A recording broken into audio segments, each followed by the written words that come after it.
नमस्ते, आप सभी का स्वागत है आज के इस कार्यक्रम में। हमारे साथ है अभिषेक तिवारी जी और अभिषेक तिवारी जी जो है वो कास्ट सेंसस के एपी सेंटर में बैठे हुए हैं। तो चलिए सब्सक्राइब कर लीजिए फटाफट और लाइक कर दीजिए वीडियो को और साथ ही याद रखिए क्यूआर स्कैन करके हमारे जो उद्यम है इसमें अवश्य सहयोग करें। पत्रम पुष्पम के साथ में लिंक भी है नीचे, उनको भी आप क्लिक कर सकते हैं।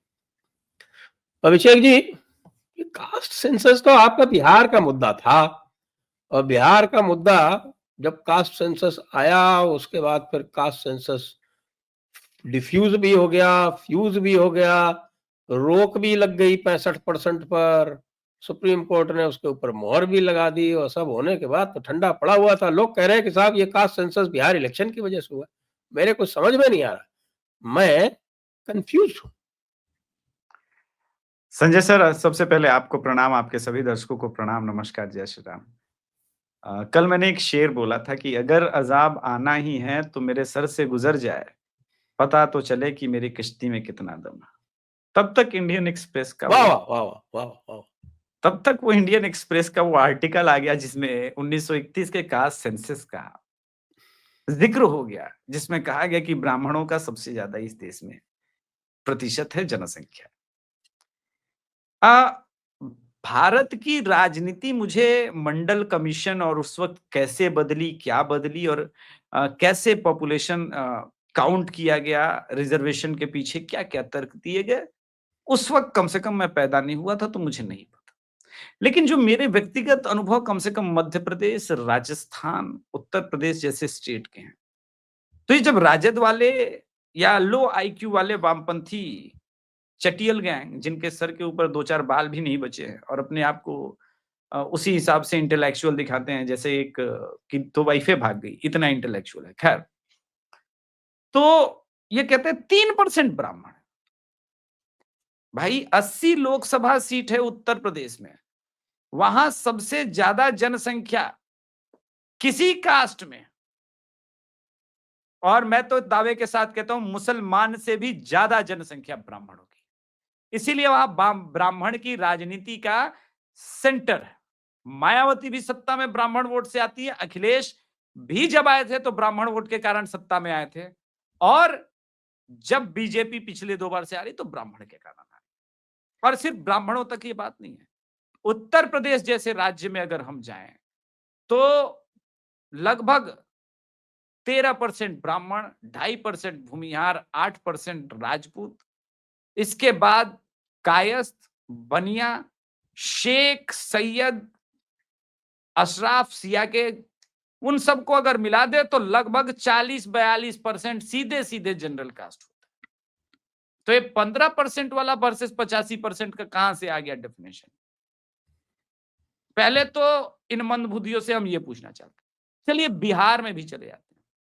4% ब्राह्मण है, 5% भूमिहार, 5% राजपूत, इसी प्रकार से अशराफ वर्ग के भी है, उसके अलावा कायस्थ है। ये सब भी मिलाएंगे तो मिनिमम जाते जाते 20%। लेकिन ये 4% का आंकड़ा ही तो खेल है। मैं बार बार कहता हूं क्योंकि मेरा ग्राउंड रिपोर्ट कुछ और कहता है। मुसलमानों को हद से ज्यादा अधिक बचाया जा रहा है और हमारी जनसंख्या लगातार कम बताई जा रही है। सारा खेल इंटेंशन का है। कांग्रेस इंटेंशनली हमारी जनसंख्या को सप्रेस करना चाहती है और किसी और का ज्यादा दिखाना चाहती है। बीजेपी ने कहा डेरा डंडा खत्म करो, करते हैं अपने राज्य में का सर्वे अपने हिसाब से, इसके बाद देखते तुम्हारी चलती है हमारी चलती है। मैं कुछ पॉइंट बताता हूं। 2015 में मोहन भागवत बिहार में आए, उन्होंने कहा कि भाई आरक्षण में संशोधन होना चाहिए। एग्जैक्टली यही समीक्षा होनी चाहिए आरक्षण की। इतना बवाल हुआ कि बिहार में एनडीए सरकार बुरी तरह से पराजित, लालू यादव ने ऑफ कोर्स इनकैश किया। अब वो वाली आरएसएस जो मानी जाती है आरक्षण में संशोधन के लिए और इसके लिए, उसके नेतृत्व में जब कास्ट सेंसस होगा तो प्रो लालू होगा या प्रो आरएसएस होगा। इसीलिए मैंने वो पहला शेर यूज किया था कि गुजर जाने देते हैं, हो जाने देते हैं, डेरा डंडा खत्म। क्योंकि ये एक ऐसा हो गया था इनएविटेबल कि आज नहीं तो कल नहीं तो 5 साल बाद आपको कराना पड़ता।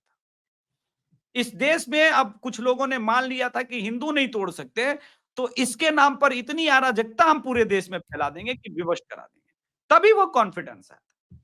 तो आई बिलीव पर्सनली, ये मेरा व्यक्तिगत मत, कई लोग मुझे गाली दे सकते हैं, कई लोग ऐतराज कर सकते हैं, कई लोग समर्थन भी दे सकते हैं।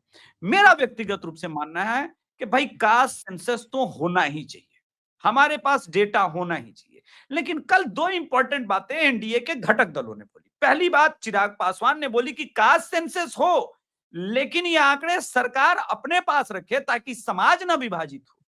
और दूसरी बात बोली नीतीश कुमार ने कि कास्ट सेंसस हो, और जो ये ईबीसी और क्रीमी लेयर और ओबीसी की जो हमने बिहार में स्टार्ट की है वो पूरे देश में, और इसको ठीक ढंग से किया जाए, यानी बिहार में भी ठीक ढंग से नहीं इंप्लीमेंट है। Very good. अब ये दोनों स्टेटमेंट को अगर मैं देखूं तो सीधे सीधे रोहिणी कमीशन की तरफ इशारा करते हैं। 2015 में संघ प्रमुख का बयान होता है, 2017 में दिल्ली की जस्टिस रोहिणी के नेतृत्व में 3 रिटायर्ड जजेस की बेंच बैठती है और पूरा अपना डेटा वेटा निकाल करके रोहिणी कमीशन की सिफारिशें बोलती है। वो आज तक टेबल पे पड़ी है, लागू हो नहीं पा रही है। क्यों नहीं हो पा रही है? क्योंकि किसी में इतना दम नहीं है, जो दबंग कास्ट है उत्तर प्रदेश या बिहार में, जो रिजर्वेशन के ऊपर कुंडली मार के बैठे हैं, उनको हटा के बाकी ओबीसी के लोगों को न्याय दे सके। तो ये दम तो मैं मानता हूं किसी एक आदमी में ही हो सकता है, वो मोदी। तो वो होगा, वो भी इनएविटेबल है सर, हो के रहेगा, मैं गारंटी दे रहा हूं। और जो मैंने पहले बिहार की जो जनसंख्या आई है उसमें क्या फिगर्स आए? बिहार की जनसंख्या आई थी सर, उसमें एक कास्ट है जो अपने आप को डोमिनेंट कहता है, उसको सीधे सीधे यादव लिख करके 14% कह दिया गया। ये फैक्चुअली इनकरेक्ट है। यादव कैसे होता है? अहिर होता है, ग्वाला होता है, गडेरिया होता है, उसको डिवाइड करेंगे तो कोई 3% बैठेगा, कोई 5% बैठेगा, और उन सबका रिप्रेजेंटेशन वैसे नहीं है। तो रिप्रेजेंटेशन में आप क्या कर रहे हैं? 60 सीट पर यादव को खड़ा कर रहे हैं, तो ओबीसी का रिप्रेजेंटेशन मिला कहां? ओबीसी मतलब यादव, मतलब मैं सभी यादवों के बारे में नहीं मैं कह रहा हूं, पहले ही बोल रहा हूं, मैं लालू प्रसाद यादव समर्थक यादवों के बारे में बोल रहा हूं, ये मैं प्लीज करेक्ट कर दूं। अरे भाई, राष्ट्रवादी, वह कृष्णवंशी यादव है और कंसवंशी यादव है। हाँ हाँ बिल्कुल, वो तो मैं कंसवंशियों के बारे में बात कर रहा हूं। आप कंसवंशी यादव जो अपने आप को समझते हैं कि हम ही ओबीसी हैं, वो फैक्चुअली इनकरेक्ट है गुरुजी। आप ओबीसी नहीं है, आप ओबीसी के अंदर आने वाली एक जाति हैं। दूसरा, इसमें क्या खेल चल रहा है कर्नाटका और तेलंगाना में, जिस कारण से मुझे लगता है कि मोदी सरकार और भयभीत हुई। कर्नाटका और तेलंगाना में जिस प्रकार से मुसलमानों को ओबीसी के अंदर घुसा करके ये सभी ओबीसी के लोगों का आरक्षण मारने का ये जो नया चाल शुरू किया, नया खेल शुरू किया, ये तो सिर्फ ओबीसी के ही नहीं, ये पूरे देश के लोगों के अधिकार मार लेता। आरक्षण पर सिर्फ हिंदुओं का अधिकार है और विदेशी धर्मावलंबियों का के लिए आरक्षण का बाबा साहब अंबेडकर ने कोई प्रावधान ही नहीं रखा। मतलब क्रिश्चियनिटी और इस्लाम ये दोनों पर लागू होता है। इसीलिए अभी हाल में तेलंगाना हाई कोर्ट ने भी जजमेंट दिया कि भैया शेड्यूल कास्ट के लोग अगर अपना नाम एल्बर्ट डिसूजा रख चुके हैं अभिजीत अय्यर मित्रा की जगह, तो उसको आरक्षण नहीं मिलेगा। ये वाला सटायर था भाई दबे। खैर अभिजीत भाई का आरक्षण कहीं नहीं जा रहा है।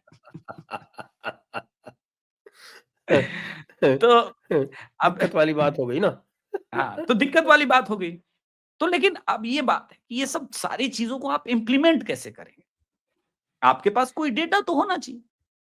इसीलिए ये आवश्यक है कि कास्ट सेंसस हो ही जाए और मोदी सरकार के नेतृत्व में है, क्योंकि इंटेंशन का खेल है। एक का इंटेंशन प्रो राष्ट्रवाद है, प्रो बीजेपी आरएसएस वाला जो इंटेंशन है, जो उनकी आइडियोलॉजी वाला है, और एक कांग्रेस का इंटेंशन है कि भैया हमको 85% करा के पूरा लड़ाई कराना और इन 15% को सबक सिखाना है, क्योंकि यही वो लोग हैं जिनके कारण हम सत्ता से दूर। लेकिन जो आपको पता चल रहा है कि वो 15 नहीं 30 है। यही अब तो मात 30 खा गई नहीं, है। अब यही तो बात है। देखिए यही तो, इसीलिए मैं कहता हूं कि कांग्रेस और राजद को बुद्धि नहीं है। वो इस आग में घी डालने का प्रयास ही नहीं करती। अभी उत्तर प्रदेश के शिक्षा विभाग के नियुक्ति का आंकड़ा, एक समाजवादी पार्टी का चाटुकार पत्रकार अपने आप को कहता, अनिल यादव नाम का लड़का है। अब लड़का है, बंदर है, क्या है मुझे पता नहीं, अजीब तरह का उसकी हरकतें हैं। उसने खुद आंकड़े डाले, उसमें मैंने कोर्ट में लिखा, जरा ध्यान से देख, 100 में से मात्र 27% सवर्णों को इसमें नौकरी मिली है, क्योंकि क्रीमी में, और ये तब है जब ईबीसी लागू है तब, ईडब्ल्यूएस। मतलब हाँ, ईडब्ल्यूएस लागू है तब, यानी स्थिति गंभीर है।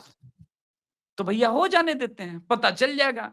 और आप देख लीजिएगा सर, मेरी बात सत्य निकलेगी, उत्तर प्रदेश में सेंसस के बाद ये ब्राह्मण कम्युनिटी, सवर्ण कम्युनिटी जो है वो कम से कम 40-43% निकलेगी सर। यही हाल बिहार में भी होगा, यही हाल अन्य स्टेट में भी होगा, और फिर देखेंगे कि आखिरी भाई हंसी किस ये कौन होता देखिए, है। जो मंडल कमीशन ने जो 52% डेटा लेके जो चले थे, ये तो जब बाद में जब एनएसएसओ डेटा आया है, तो एनएसएसओ डेटा में तो वो खुद ही उस चीज को तो वो 44% पे ले आए थे खुद ही। लेके आए थे ना। अब आप देखिएगा कहानी कहां होती है।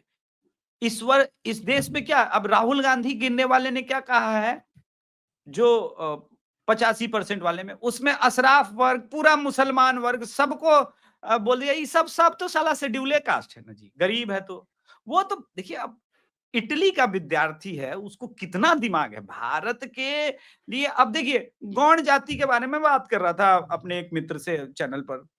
गौण जाति उत्तर प्रदेश में एक ही जिले में कहीं एससी हो जाती है, एक जिले में ओबीसी हो जाती है। उसी प्रकार से देखिए, बिहार में पटेल जो है वो ओबीसी में आते हैं, और पटेल गुजरात में जनरल में आते हैं। इसी प्रकार से जाट कहीं ओबीसी में आते हैं, कहीं जनरल में आते हैं। तो इनको तो पता ही नहीं है ना देश के डायनेमिक्स का। इसलिए मैं कह रहा हूं कि कास्ट सेंसस होना बहुत अच्छी बात है। ये बीजेपी का पहले जो है स्टैंड वही था। ये पिछले कुछ दिनों से ये स्टैंड बदला था जब राहुल गांधी हमलावर हुए थे। वरना बीजेपी ने 2010 में, हमको याद है, सदन में सुषमा जी बोल रही थी, शायद सुषमा जी ही बोल रही थी राहुल गांधी से नहीं, मनमोहन सिंह से, कि जब आप 2011 में सेंसस कराने जा रहे हैं तो कास्ट सेंसस ही क्यों नहीं करा लेते, इससे हमें और क्लियरिटी मिल जाएगी। तो बीजेपी की ये लाइन शुरू से रही है। अब ये अजीब बात है कि कांग्रेस की कास्ट सेंसस की लाइन नहीं थी, वो राहुल गांधी ने पकड़ी, और बीजेपी की वो लाइन थी, वो जेपी नड्डा, अमित शाह और मोदी की इस एरा ने पिछले 3-4 सालों में उससे दूरी बना दी थी कि नहीं नहीं, उनको लग रहा था कि हम हार सकते हैं, जीत सकते हैं, क्योंकि पॉलिटिकल पार्टी का एक फियर मॉन्गरिंग भी होता है। किंतु आखिर में मुझे लगता है कि संघ प्रमुख से मीटिंग के बाद, अच्छा संघ के आंकड़े सर, इस देश में सबसे ऑथेंटिक आंकड़े अगर किसी के हैं और किसी के पास है तो संघ के पास है। उनके पास क्या है? उनके पास सबसे ऑथेंटिक आंकड़े हैं सर। मतलब कुछ आइडिया देंगे क्या आंकड़े हैं? वही कि कास्ट सेंसस हो जाने दिए, फिर हम अपनी गेम खेलेंगे। आंकड़े हैं, इतने आंकड़े हैं कि तेजस्वी यादव, अखिलेश यादव और ये लोग सदमे में चले जाएंगे। जो मोटा मोटी मेरे पास असेसमेंट है संघ के लोगों से, जो मेरा बात विचार है, उनके अनुसार कुछ लोगों के पॉपुलेशन को कम किया गया है। उसमें एक तबका मुझे जो आश्चर्यचकित करता है, जब उन्होंने बोला था कि कायस्थ को इस देश में मोटा मोटी बहुत कम बता दिया गया है, उतने हैं नहीं। ये जो 1% बता दिया गया, और आश्चर्य की बात है कायस्थों ने मान भी लिया कि हम तो 1% है, जबकि 1931 वाला डेटा दिखा रहा है कि यादव और कायस्थ में सर कुछ ही हजार का फर्क है, लाख का नहीं, कुछ हजार का डेटा का फर्क है। तो चलिए मान लिया कि यादवों ने उसके बाद भाई 3-3, 4-4 पैदा किए होंगे, और कायस्थ 1-2 भी पैदा किए होंगे। तो कितना भी गैप आएगा तो सर 14% और 1% वाला गैप तो नहीं आएगा ना। देखिए, सेंसस देश भर का होना है, बिहार का नहीं होना है। ये जो राहुल गांधीयन कंपनी मिस कर रही है। अब कभी कभी मैं शतरंज खेलते वक्त अपने एक प्यादे को अगर कोई इंटेंशन होता था तो जानबूझ के कहता था क्योंकि ठीक है रख देता हूँ, इसे मारने देता हूँ, देखता हूँ ये मेरे प्यादे को मारता है कि नहीं। और वो मेरे प्यादे को मार के बड़े मतलब मंद मंद मुस्कान मारता था, हाँ भाई हमने बड़ा काम किया। एक्चुअली मैं भी वही चाहता था कि तुम मारो, ताकि वो स्पेस ओपन हो जाए। तो मोदी जी ने ये जो कहा है ना, और ये लोग जो चिल्ला रहे हैं कि भाई हमने बोला था कराएंगे, इसी सदन में कराएंगे, देखिएगा लेकिन अंत में। पर राहुल गांधी तो कह रहा है कि उसकी फॉर्म की डिजाइन में मैं आपकी हेल्प करूंगा। फॉर्म की डिजाइन में मैं हेल्प करूंगा, उसको पता है कितनी जाती है, अंग्रेज पता ना कर सके।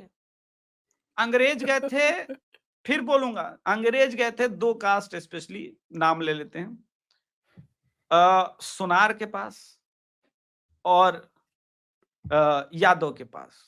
तो सर सुनार में कितनी जातियां हैं इनको पता है? सोने के काम करने वाले को सुनार कहते हैं, लेकिन वो अलग अलग जातियां हैं, उसमें बहुत जाति है। अब कैसे आप आइडेंटिफाई करेंगे? इसी प्रकार से लोहार, ये कोई जाति नहीं है, लोहे के काम करने वाले को लोहार कह दिया गया, अंग्रेजों ने यही समझा, वो तो बाहर से आए थे, लेकिन उनकी जाति क्या है? तो राहुल गांधी जो दिन रात जाति जाति करते हैं, उसके बावजूद उनको भारत में कितनी जाति है इसका पता नहीं। तो कॉलम कैसे तैयार करेंगे? सबसे पहले अपने लिए कौन सा कॉलम तैयार करेंगे? छोड़ देते हैं मैं दूसरों की बात। राहुल गांधी अपने लिए कौन सा कास्ट? दत्तात्रेय गोत्र वाला कौल ब्राह्मण जो है, वो सावन में तो मांस नहीं खाता, मटन तो नहीं खाता, तो वो जात तो नहीं चलेगी।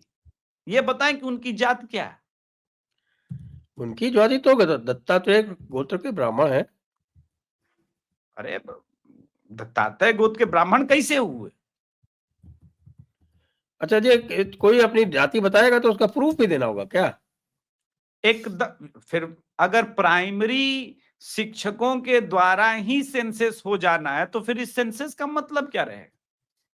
सेंसस हो, देखिए इंदिरा गांधी ने जब कहा कि भैया जमींदार लोग अपनी अपनी जमीनें छोड़ो, तो सब जगह तो हुआ, बिहार में नहीं हुआ ऐसा।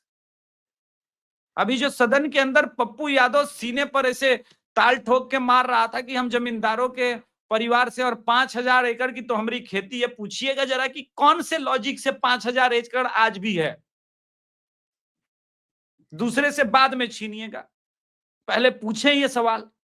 और ऐसे लैंड फॉर जॉब स्कैम देने वाले लोगों के पास जो जमीन है, उसका कैसे कैसे क्या क्या हुआ, सब हिसाब होगा ना।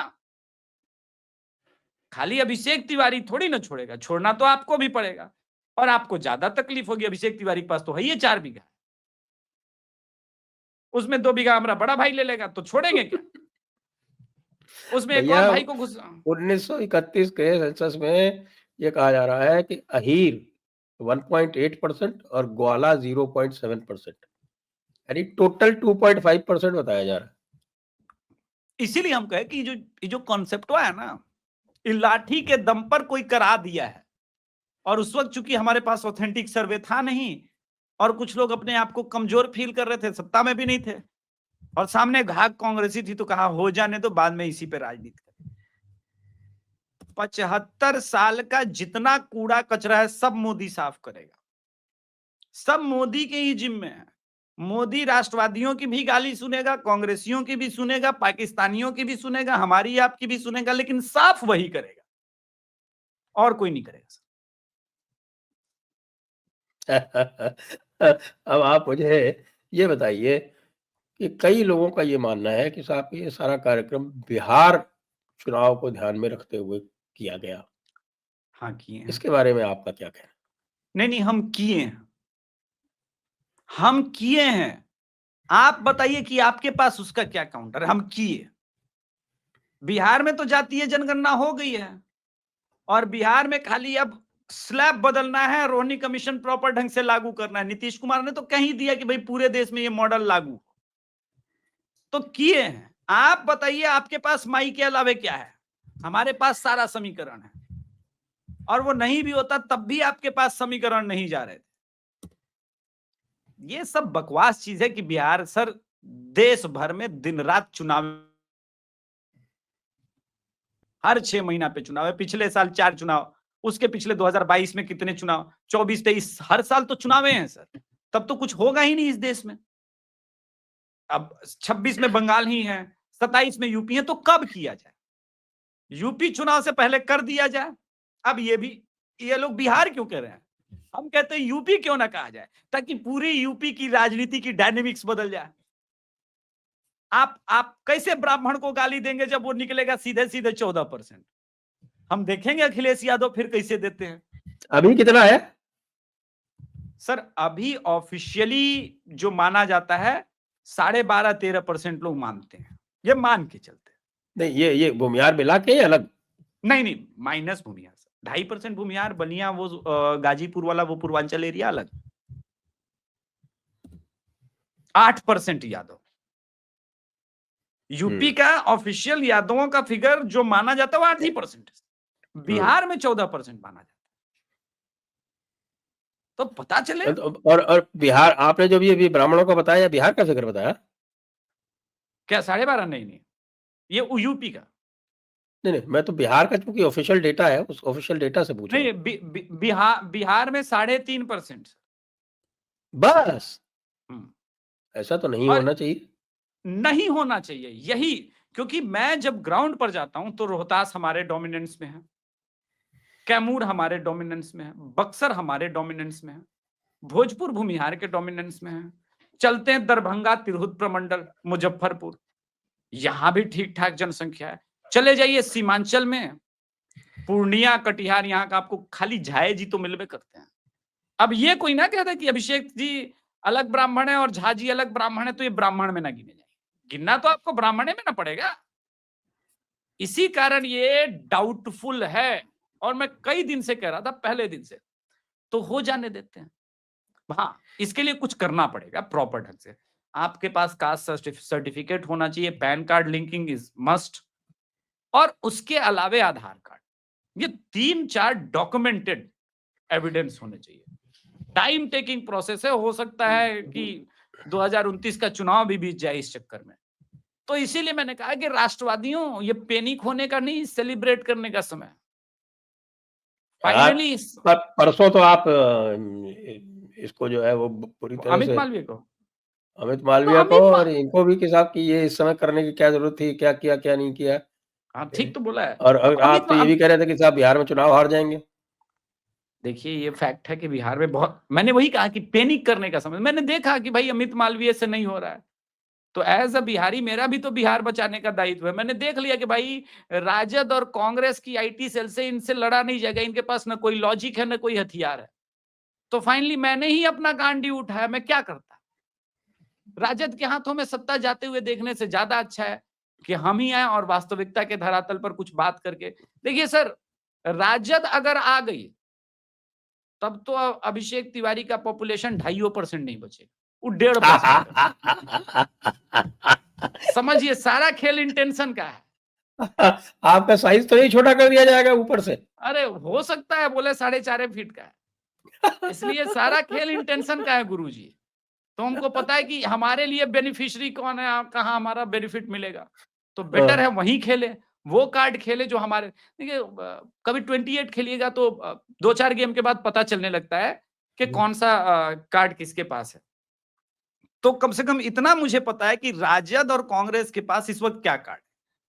इसके बाद मैंने भविष्यवाणी की थी अपने चैनल पर कि सबसे पहले बोलेंगे कि प्राइवेट में 90% रिजर्वेशन हम लेके आएंगे, 90% वाला डायलॉग, और वो मारा है उन्होंने। तो मुझे पता है उनके पास वही कार्ड है। लेकिन बिहार में जहां पर कोई मल्टीनेशनल कंपनी नहीं है, उनको कर्नाटका का उदाहरण पता होना चाहिए। कर्नाटका सरकार ने बोला हम कन्नडिगा को लोकल में रिजर्वेशन देंगे प्राइवेट कंपनियों में। अब कर्नाटका में सारी मल्टीनेशनल और बाहर की कंपनी बोला जूता मारेंगे खींच के, सारी कंपनी कर्नाटका से उठा के अभी बाहर लेके चले जाएंगे। एकदम कुछ नहीं बनेगा, ना आईटीपी भी बचेगा, ना आईटीपीएल बचेगा, कुछ नहीं बचेगा। मात्र 3 दिन के अंदर कर्नाटक सरकार हाथ जोड़ के बोली गुरुजी ई वाला गलती हो गया हमसे, माफ करो, आप जैसे चल रहे हो वैसे चलो। पूरी देश में आप 90% ऐसे लोगों को भरेंगे जबरदस्ती देश की कंपनियां बनेगी, चलो साला चीन चल लेते हैं, बांग्लादेश चल लेते हैं, कहीं भी, यहां तो और ज्यादा हालत कर, वो तो इसी स्थिति में तब आ जाएंगे तो कहेंगे पाकिस्तान चल चलो, कम से कम आरबीए वाले से डील करेंगे, ज्यादा से ज्यादा इमरान खान वाला हरकत करेंगे, लेकिन कंपनी तो नहीं डुबाएंगे, ये तो नहीं होगा। तो ये राजद जैसे बेवकूफ लोग, क्योंकि राजद ने किया ही क्या, राजद ने यहाँ के कंपनियों को पहले बर्बाद किया, तो अब राजद को लगता है कि साला पूरे देश की कंपनी को बर्बाद करने का टाइम है। जब पूरे देश में कोई प्राइवेट कंपनी नहीं होगा तो एक ही उद्योग रहेगा, अपहरण उद्योग रहेगा, कट्टा दिखाएंगे, सबका अपहरण करेंगे, तो वो काम चल रहा है मास लेवल पे, तो इनका आईक्यू लेवल वही है। लेकिन राहुल गांधी ऐसा क्यों बोले, उसका कारण है राहुल लेकिन गांधी के साथ हम ये 2% ग्वालों के चक्कर में क्या बोले, 1.5% ग्वाले हैं ये तो कंसवंशी। हाँ 1.5% कंसवंशी, ग्वाले नहीं कंसवंशी। तो ये 1.5% कंसवंशी जो है वो 98%, 98.5 पे राज करेंगे। वो तो कर ही रहे यूपी और बिहार में तो यही कह रहे हैं कि हम ही लोग ज्यादा हैं, इसीलिए देशव्यापी सेंसस होना जरूरी है, ताकि देश के हिसाब से नैरेटिव बने, राज्य के हिसाब से। यूपी में तो सबको पता है कि 8% है भाई। देखिए जो पार्टियां हैं उन्होंने तो जातियों के आंकड़े constituency wise, polling booth wise सारे इकट्ठे कर ही रखे हैं ना, सबके पास है, किसके पास नहीं है। इसीलिए तो अखिलेश यादव जब से इसका राष्ट्रवादीकरण हुआ नहीं जीत रहे ना माई समीकरण के भरोसे।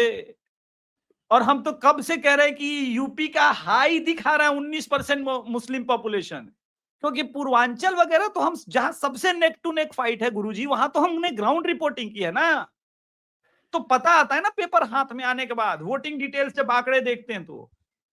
हम कह रहे हैं 15% पहुंच जाए अगर यूपी में मुस्लिम पॉपुलेशन सेंसस के बाद, तो देखिएगा इस देश में मुस्लिम पॉपुलेशन का प्रॉपर ढंग से सेंसस होना बहुत जरूरी है, बहुत जरूरी हो गया है। हम कह रहे हैं लगातार, ये कश्मीर में भी इन्होंने अपने आप को ज्यादा बताया है, बिहार में भी ज्यादा बताया है, ये लोग बताइबे करते हैं, एक पेट में भी होता है तो उसको भी गिन लेते हैं लिखवाने के टाइम में कि हाँ हमारे 17-18 लिख दो, तो पूछेगा 17 लिखे 18 लिखे, 18, एक काम करो 18 लिख दो, 18वां बस आने ही वाला है, अब रात को जाएंगे फिर 18वें का प्लानिंग करेंगे। यह स्थिति है इनकी। क्यों? अच्छा मैं हमेशा कहता हूं कि इस्लाम एक पॉलिटिकल वेपन है, तो ये क्यों अपनी जनसंख्या को हमेशा किसी भी देश में जाते हैं तो ओवर करके बताते हैं, ताकि पॉलिटिकली कंट्रोल कर सके वहां के उन पार्टियों को जो सत्ता के लिए किसी भी प्रकार से कुछ भी कर सकती है। मैं सिरे से नकारता हूं कि पूरे देश में जो लोग, कोई कहता है 30 करोड़ है, या आप एक बार आने दीजिएगा सेंसस, कम से कम इनमें से 5-7 करोड़ माइनस हो जाएंगे, कम से कम इतना नंबर तो जरूर होगा। वैसे आप भी भाई भूचाल आ जाएगा। चलिए मेरी बात को आप काट दीजिए सर, आप भी तो इतने दिनों तक सरकारी और इन सब में लगे, आप मेरी बात से सहमत हैं कि नहीं कि मुसलमान अपनी पॉपुलेशन को हद से ज्यादा बढ़ा के बताते हैं? तो सबसे पहले तो मैंने ही कहा था ये, जिसपे मुझे बड़ी गालियां पड़ी थी। कोई बात नहीं, फिर दोनों गाली सुन लेंगे, इसमें क्या। और मैंने तो अपने अनुभव से बताया था, क्योंकि तो मैं जब तो गुरु सुन ही रहा है तो जब गुरु सुन ही रहा है तो अभिषेक भी सुन लेगा, हमको क्या है। भाऊ तौर से सर ने कमेंट ऑफ करके रखा। एक दिन मैं फोन पे बात कर रहा था, उन्होंने कहा अभिषेक ऐसी बात है, तो मैंने बोला छोड़ो, मैं कमेंट, क्योंकि बहुत सारे लोग हिंदी में उन्होंने शुरू किया, तो मुझसे कहते कि एक बार बोल के देखिए, हम भी उन पे कमेंट करना चाहते हैं। बोले नहीं चाहिए, कमेंट उन्होंने ऑफ कर रखा, आप उनके विश्लेषण को सुनिए, बस इतना ही ठीक है।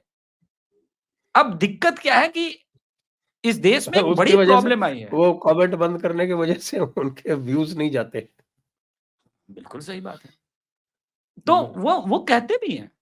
और दिक्कत कहाँ है सर, इस देश में अजीब स्थिति हो गई है, my descent is better than your descent वाला जो एक टर्म है ना, बहुत घातक हो गया है। हम जो कह रहे हैं वही सही है, जबकि सनातन में डिबेट का कल्चर था, बैठते हैं बात करते हैं, दिक्कत क्या है। कल मैंने देखा, मुझ पे एक कमेंट ने किया कि बीजेपी को तो आजीवन वोट नहीं दूंगा, साथ में तुझे भी कभी नहीं देखूंगा बीजेपी के दल्ले। मैंने सोचा ठीक है, मैं प्रो बीजेपी जरूर है। ये तो रोज ही आती रहती हैं, आपके इनके कमेंट्स पे ध्यान नहीं देते हैं क्या? नहीं देता हूं, लेकिन इस प्रकार की आप तो जानते हैं ना गुरुजी, आज तक बीजेपी से तो डायरेक्ट मुझे कभी पैसे नहीं मिले 1 रुपए। तो मैं बीजेपी का दलाल कैसे हो गया? मेरी आइडियोलॉजी जरूर मैच करती है, और वो इसलिए क्योंकि बीजेपी कुछ हद तक हिंदुत्व की आइडियोलॉजी पर है। जैसे अभी भी देखिए कर्नाटका में जो हमारे सुभाष शेट्टी भाई के साथ हुआ, बजरंग दल का हमारा मित्र था, और कर्नाटका में जब भी आना जाना होता था तो हम मिलते भी थे, और योद्धा हमने खोया। और इस पूरे इसमें कोई एक आदमी और या कोई एक मल्टीपल आदमी किसी पार्टी से उसके साथ खड़े हैं, उस पूरे इसमें तो भाजपा के ही लोग खड़े हैं। कोई हिंदू संगठन कोई बता दे जिसके भाजपा के लोगों ने मदद न करी हो, वो हो सकता है बी ग्रेड का नेता हो, वो हो सकता है विधायक हो या उसके नीचे का कारपोरेटर हो, लेकिन मदद हिंदू संगठनों की वही आइडियोलॉजी के लोग करते हैं। तो हम क्यों उनको गाली दें? हम एक करने जा रहे हैं, गाली गाली खेलने जा रहे हैं? जी। जी, तो अब आप इसका इम्पैक्ट नहीं देख रहे हैं क्या फिर चुनाव में? जो मैंने ओरिजिनल प्रश्न था उसी पे आ जाता हूँ। नहीं, इम्पैक्ट होगा, क्योंकि अब जयपुर डायलॉग से अभिषेक तिवारी, हमारे रिसोर्सेज बहुत सीमित हैं। ये अमित मालवीय गैंग को निर्णय लेना है कि इस पूरे कास्ट सेंसस पे वो नैरेटिव कैसे बनाएंगे। अब उनके पास उन्होंने कोई नैरेटिव आज तक बनाया हो तो अब बनाएंगे। तो नहीं बनाएंगे, तो प्रशांत किशोर ये ना भूलें कि वो, देखिए मैं खुल के बोल देता हूं यहाँ, तो प्रशांत किशोर ब्राह्मण है ना जी, और नीतीश कुमार से लोग नाराज बैठे हैं और बीजेपी से कुछ लोग नाराज बैठे हैं, और इसको प्रॉपर ढंग से अगर आप हैंडल नहीं कीजिएगा बिहार में, तो सारी कम्युनिटी को छोड़ दीजिए, कम से कम ब्राह्मण कम्युनिटी का कुछ परसेंटेज तो डेंट लगेगा ना जी। 1.5% मध्य प्रदेश में सपाक्ष नाम की पार्टी खड़ी हुई थी, क्योंकि शिवराज सिंह चौहान ने माई का लाल बोल दिया था। उस सपाक्ष पार्टी को 1.5% वोट मिले थे, सवर्णों के ही वोट मिले, लेकिन आप सीधे सत्ता से 104 सीट पर आ गए। दोबारा आपने चीजों को ठीक किया तो आप 160 सीट पर भी गए। ये फैक्ट, अनडिनाइबल फैक्ट, जो डेटा में रिफ्लेक्ट होता है। आप मानिए ना मानिए, ये आपकी मर्जी है। तो बिहार में अगर क्षत्रिय, भूमिहार, क्रीमी लेयर के लोग इससे नाराज हो रहे हैं, तो आपको डेटा ये सब करना तो आप ही को है। व्हाट्सएप नंबर आप ही के पास है, आपके लोग हैं, आपकी टीम है। अभिषेक का जयपुर डायलॉग्स का योगदान गिलहरी वाला है, हम गिलहरी वाला ही योगदान देंगे। अब गिलहरी पुल तो नहीं बना सकती, आपको तो आप अपने आप को दावा करते हैं नल नील होने का, तो नल नील वाला काम कीजिए। नहीं तो अगर नहीं हो रहा है तो एक काम कीजिए, देश भर के 100 बढ़िया यूट्यूबर इन्फ्लुएंसर्स को बुलाइए, बिठाइए, पत्रम पुष्पम दीजिए, क्योंकि अपने जेब से तो पेट्रोल का पैसा लगाएगा नहीं वो, और कहिए कि भाई पूरे बिहार में जाओ। नहीं तो ऐसा तो नहीं चलेगा ना गुरुजी कि आपका राष्ट्रवाद करोड़ों का बिकेगा, हमारा पेट्रोल वाला प्राइस भी नहीं है। तो ये दिक्कत तो है। अब मैंने उस दिन भी बोला था ऊपर में, वो आपने चुनाव के समय नहीं देखा था क्या? तो आप 204, एग्जैक्टली माय पॉइंट। तो आप 240 पे भी तो आए ना गुरुजी, 240 पे भी तो आप ही आए। व्यक्तिगत हमारी और हमें फील होता है कि हम शायद और बेहतर कर सकते थे और कुछ अच्छा कर सकते थे, लेकिन अगर उनको ये करना है, ये सारी चीजें करनी है, तो आप ही ने ये किया है, तो आपको बेटर प्रेजेंटेशन और बेटर प्रिपरेशन के साथ आना चाहिए। अगर आप किसान बिल और शाहीन बाग वाला टाइप का ही प्रिपरेशन के साथ वापस आ रहे हैं, तो एक और ब्लंडर ही साबित होगा अंततोगत्वा। कहीं ऐसा भी मुझे डाउट है कि अगर इसको सही ढंग से नहीं खेल पाए और बिहार चुनाव में कुछ 19-20 हो गया, तो कहीं ऐसा ना हो बिहार चुनाव के बाद आप वापस ले लें इस निर्णय को, तब और राहुल गांधी चढ़ेगा और राजद चढ़ेगी, तो डबल ब्लफ, डबल ब्लंडर होगा। तो जो भी करें प्रिपेयर होके करें, प्रिपरेशन के साथ करें जी। प्रिपरेशन तो फिर आप कैसे यार, वो तो अमित मालवीय जी तो रिएक्ट करते हैं, कोई एक्ट थोड़ी करता है। अब और हाँ, राहुल गांधी ने तो साफ साफ कह दिया कि सरकार तुम्हारी होगी, लेकिन सिस्टम तो हमारा है, देखो हमने करवा दिया। आपको संजय सर मेरा एक और ट्वीट याद होगा, उन्होंने बंगाल को कोट किया था, बंगाल के मुद्दे पे, तो मैंने लिखा कि ये काम तो मेरा जयपुर डायलॉग्स का है कि बंगाल में अत्याचार हो रहा है, इस पे हम ट्वीट कर रहे हैं। हाँ, आप केंद्र में सत्ता में आप कैसे ट्वीट कर सकते हैं? आपको तो एक्शन लेना है। वो तो ट्वीट ही ट्वीट करते रहते हैं, और वहां के को इंचार्ज भी है। तो आईटी सेल छोड़ के जयपुरे डायलॉग ज्वाइन कर लीजिए, कम से कम ऑफिशियल ट्विटर हैंडल अरे चलाने को मिल भाई, जाएगा। हाँ हम भी देख समझ के लोगों को रखते हैं, ऐसे थोड़ी रखते This was hard, गुरुजी। जब हमने ये चैनल शुरू की थी, जब मैंने ये चैनल जब शुरू की थी, जी। तो हम अंग्रेजी में बात करते थे। बहुत जल्दी हमारी समझ में आ गया कि भाई ये तो नहीं चलेगा। लेकिन उसको समझ में नहीं आया आज तक। वो आज तक अंग्रेजी में बात करता है। तो रवीश कुमार को समझ में आया। इसीलिए जयपुर डायलॉग 2 मिलियन पे पहुंच रही है और अमित मालवीय तो जो है सो है। नहीं, आप ये देखिए कि दुश्मनों से सीखा करो। अजीत अंजुम, अभिषार शर्मा, रवीश कुमार कभी ये ट्वीट अंग्रेजी में नहीं करते। ऐसा तो नहीं है कि इनको अंग्रेजी नहीं आती। ये जानते हैं कि हमारा ऑडियंस क्या है। तो अगर बीजेपी के आईटी सेल के शूरवीरों को उनका ऑडियंस लगता है कि दिल्ली और मुंबई में वो बैठी हुई जनता है जो आधा वोट नहीं करने जाती, फ्राइडे को अगर वोटिंग का पड़ जाए तो कहेंगे वोट बाद में करेंगे, पहले कुल्लू मनाली घूम के आते हैं, फ्राइडे सैटरडे संडे छुट्टी 3 दिन का। तब तो फिर आपका यही होना है। आप ये ट्वीट मोदी जी को दिखाने के लिए करते हैं, उनके जो आईटी सेल वाले चलाते हैं उनको दिखाने के लिए करते हैं कि हम काम कर रहे हैं, या आपको वास्तव में काम करना है? वास्तव में काम करना है तो आपको हिंदी में आना पड़ेगा। हिंदी में आना। और बाकी जो आपके जो उनके जो सेनापति तो ये हैं जो इनके सिपाही हैं भीखू मात्रे जैसे, उनकी भाषा देख लीजिए। वो हाइपर हिंदूज को क्या क्या बोलते हैं। मतलब जो उनके कोर वोटर है वो हाइपर हिंदूज है। मेरा एक ज्वाइन बटन है और उस बटन का नाम सर हाइपर हिंदू। अंतर इतना है सर, सोच लीजिए। मैं हाइपर हिंदू को कितना एडमायर करता हूं कि भाई मेरे लिए हाइपर हिंदू इस सेक्शन में होना बहुत जरूरी है। वो नहीं होंगे तो सामने वाले कच्चा चबा जाएंगे। हमको भी 3 तरह 4 तरह के ये बनाने होंगे। एक हाइपर जो जमीन पे लड़े, एक डिफेंस जो सोशल मीडिया पर उनके लिए डिफेंस। अभी कुछ दिन पहले कुछ लोग कूटे गए हैं नैनीताल में, आपको तो पता है। तो मैंने आंख बंद कर लिया, बोला ये तो बहुत अच्छा हुआ। एक जगह मैंने लिखा कि ये समय ट्वीट करने का नहीं, नैनीताल में जो हो रहा है उस प्रकरण के बाद उसमें आंख बंद करके हिंदुओं को मौन साधने का। आप लोग ये मत कीजिए, उस चक्कर में अपना कोई हिंदू भाई फंस सकता है। आंख बंद कर लीजिए। समर्थन वैसे ही करूंगा जैसे इस्लाम के लोग करते हैं। जितना न्याय तर्क न्यायपूर्ण वाला बात वो करते हैं, जितना न्याय में मानते हैं, संविधान में मानते हैं, मैं उतना ही मानूंगा, वैसे ही करूंगा। बिल्कुल कोई भेदभाव नहीं करूंगा। तो मैंने सुभाष के बारे में कल पूरे दिन बात की, वो मेरा था। उसके अलावा जो मैंने बात किया वो मध्य प्रदेश के बारे में बात किया है जो चल रहा है। तो अब वैसे ही होगा, वही खेल होगा, उसी के तलवार से उसी का उत्तर मिलेगा। यही है। वैसे भी पाकिस्तान पे देर सवेर एक्शन होना ही है। ये मामला फिर पीछे चला जाएगा। नहीं, एकदम 100% होना है।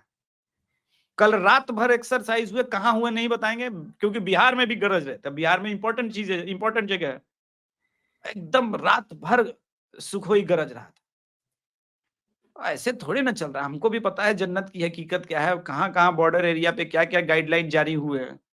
बस कुछ लोग बोल देते हैं, हम कह रहे हैं कि थोड़ा चुप रह लिया जाए। इसलिए चुप रह लिया जाए क्योंकि ठीक नहीं है। और मैंने सुना एक राष्ट्रवादी चैनल है, वो नाव लेकर के पहुंच गया था मुंबई में, वो कोस्टल गार्ड वालों ने पकड़ लिया। बोला कहां जा रहा है? तो बोला देखने जा रहे हैं कि हमारी नेवी कहां तक पहुंची है। बोला ये छोटी नाव लेके जा रहा है तू, चल। उसको 6 घंटे डिटेन किया है। ऐसे ऐसे लोग हैं टीआरपी के लिए काम करते हैं सर, क्या बताएं। टीआरपी देश से बड़ा हो सकता है क्या? गजबे है लोग। हाँ, टीआरपी के लिए तो साहब आप देख लीजिए। टीआरपी क्या, वो पहलगाम के जो वो बलिदानी लेफ्टिनेंट नेवी का, उसकी बीवी जो है वो टीआरपी के लिए कुछ ही कर रही है। बाद में पता चला कि वो तो जेएनयू की नहीं, वो शुरू से प्रोडक्ट है। वैसी है। हाँ, वो शुरू से ऐसी है, इसमें उसकी कोई गलती नहीं है। हाँ? अरे तो वो शोले बेचारा का जो है वो डायलॉग है ना, जुआरी हो, शराबी हो, डकैत हो, लेकिन उसमें उसकी कोई गलती नहीं। तो बोलती है मुझ बुढ़िया को समझा रहे हो बेटा, बस वही है, उसकी कोई गलती नहीं। 2 ठो भाई मिल गया है सर, क्या बात है। हम जैसे कुछ राष्ट्रवादी का सेंसस में पगलाए हुए हैं, उनका नैरेटिव कहीं और है। वो एकदम लंबा गोल मारे हुए हैं। चल हम रहा है लोग ना, छोटा देखो आप छोटा पता चल रहा है। उनको छोड़ो, हमारी सरकार का नैरेटिव पता चल रहा है। देखो आईआईटी गांधीनगर में मोदी जी की नाक के नीचे क्या हो रहा है। देखिए क्या हो रहा है। और गांधीनगर में ही 4500 तो बांग्लादेशी अब तक पकड़ा चुका, वहीं से। कल 36 राजस्थान से पकड़ा है। हालांकि ये अच्छा हुआ, फॉरेनर और इमिग्रेशन बिल के बाद ये लोग पकड़े जा रहे हैं। जिस हिसाब से अच्छा ही हो रहा है, जो हो रहा है अच्छा ही हो रहा है। ठीक है। तो आइए आज की चर्चा को यहाँ पे विराम देते हैं, क्योंकि आपका भी लाइव का समय हो रहा है, तो इसलिए यहीं पर आज इसको विराम देते हैं। सभी दर्शकों को बहुत-बहुत धन्यवाद। अभिषेक जी को बहुत-बहुत धन्यवाद। जय हिंद, जय भारत, वंदे मातरम। जय हिंद, जय भारत, जय श्री राम।